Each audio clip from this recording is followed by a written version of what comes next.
Day 35. It's another beautiful day. I have just left Silverdale, making my way to Stillwater. I got a bit of sort of footpath and road walking, and then I walk out to the crux of today's walk, which is to cross the Okura River into Long Bay Regional Park, and that needs to happen bang on low tide so I don't drift off into the ocean.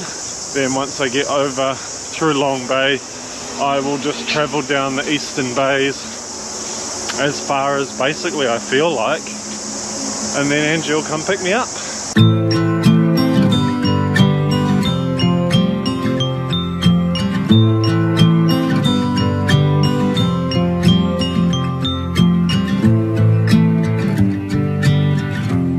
Just coming into Stillwater now. Wasn't too bad. Wasn't a nice road, narrow, windy, sealed, you know, the usual, narrow shoulder. Glad to be done with it. I've actually got a friend meeting me down here at Stillwater, and they're going to do this little 1 hour estuary walk to the crossing with me. So I'll catch up with them. That'll be great to be able to do that, and looking forward to some opportunities in the future to do that as well.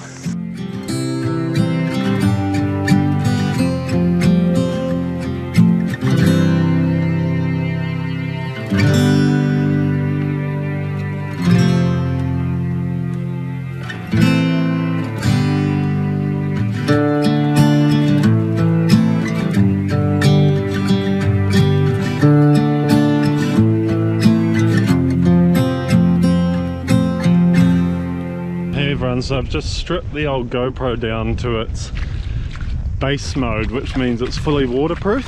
So I don't know if the audio is going to come through as well because I don't have my microphone anymore. But the reason for that is I'm heading across to do the crossing of the Okura River. Got my swimmers on, I'm wearing reef shoes. Instructions say walk out on the exposed sandbar, which is what I'm doing right now, and then cross at the 4th marker in from the river mouth. But right now it's about waist deep, so my front pouches are actually getting a bit wet, and the bottom of my pack is. I'm just about across now, so, and it has now got a bit deeper. It's gone back up to above waist, and it's very soft on the foot. Oh, yeah. So it's definitely a lot deeper than I was expecting, but doable. I'm in, yeah, and see now it's coming up quite shallow very rapidly. So there's one little quick deep bit where it got quite deep, sort of lower chest. I'm 6 foot, so you probably can't see in the shot, but there are some markers further out that way, and looks like there's 1, 2, 3, 4. They're just black sticks though, so the description says the 4th white marker in from the mouth. It's a bit of a question, where is the mouth? So that would be 4 markers in from the point, but then those markers are, especially the first 2, they're so small and so close together, they actually, from back at the bar, you can't even see them. I can only see them now, and they're not white. One of them's kind of whitish, so I suspect they used to be white, so that may be the confusion for people. Yeah, I suspect you're meant to cross there. So for anyone interested, so the Arn front pouches, camera front pouches that I use, all of the compartments have these little thin dry bag liners to keep all your gear dry, and people might wonder how waterproof are they. Well, I've just done a little involuntary experiment for you. So the water came to about here. You can kind of see where it gets wet. So that's the outside of the dry bag, and then there's a little bit of moisture. This got a little damp. This got a little bit of moisture on it. You can see these battery bags are a little bit damp as well, but this is completely dry and this is completely dry. Not a level of moisture that I would be concerned about, so I would be happy with that level of moisture even on my camera body. That's a brief submersion. You know, I wouldn't put my camera in one of their dry pouches and throw it in the ocean for an hour.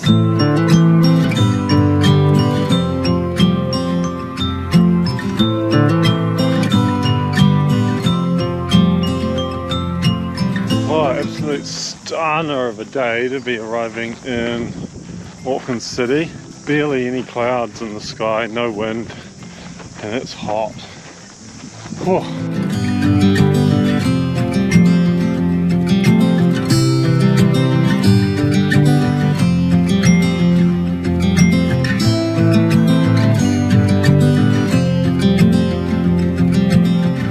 So I'm done for today. I made it to kilometre 576 at Browns Bay. I'm going to get picked up, taken home, and then tomorrow I'm just going to finish the coastal walk as a day walk. So I've got another 19 to do tomorrow, and then I'll be done as far as Auckland City, downtown.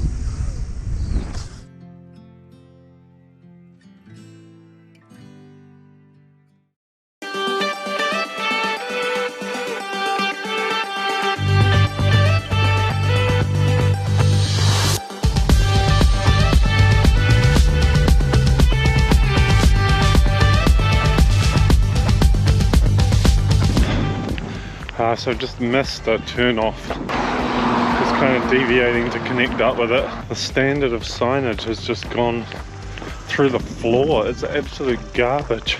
Big shout out to Whangarei Council. Signage through their area was fantastic.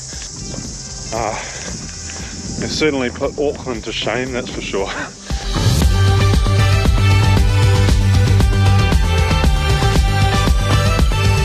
These kind of shots are a lot easier when you don't have a big pack.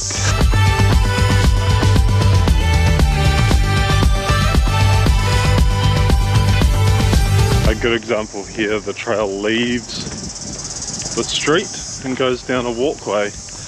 Not a single piece of signage of any description.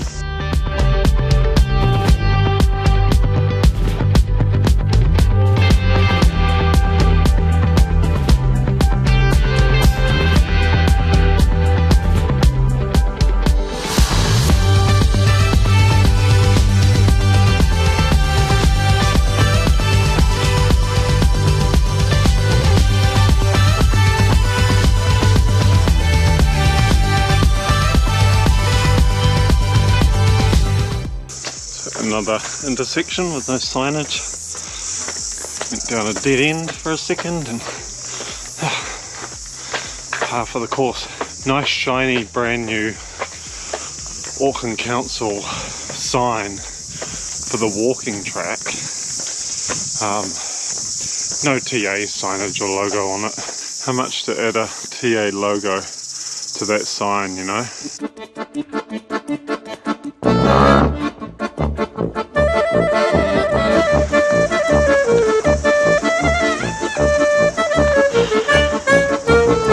I've missed a turn off by about 300 metres. I don't even see an alleyway.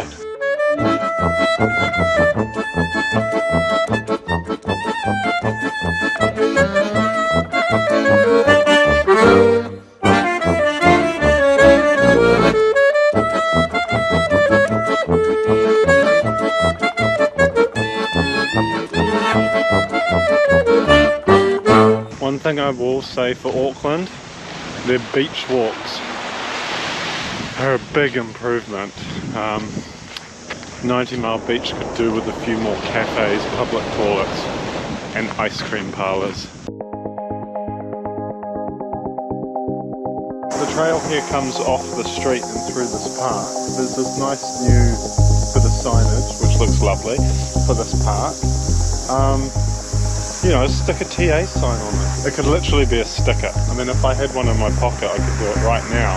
All work together and just try and prove it. How good is this park? Never been here before. This place is awesome. looks like there's no track. So weird.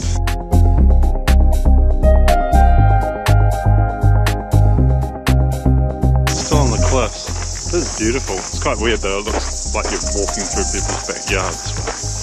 Maybe it's an existential comment for us homeless walkers walking by these multi-million-dollar homes. It's like a contrast between the haves and the have-nots. The question is, which of us are the haves, right? So I just got word that a friend of mine is running up this track as we speak, so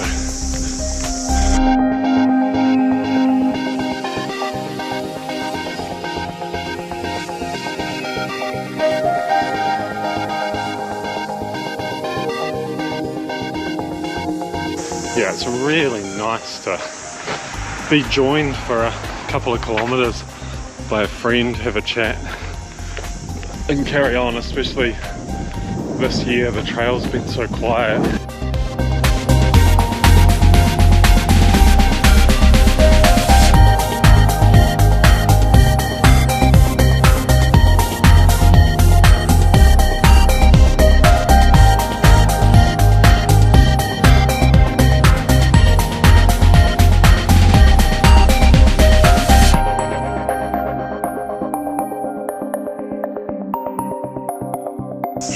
So the trail at this point is supposed to go up onto North Head.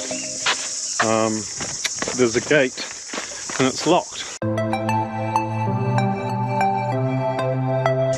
What's happening is the walking tracks on North Head are being upgraded. So you basically go around the headland and come out here, so it makes it slightly quicker because you basically just exit the beach there and connect straight back up with the trail.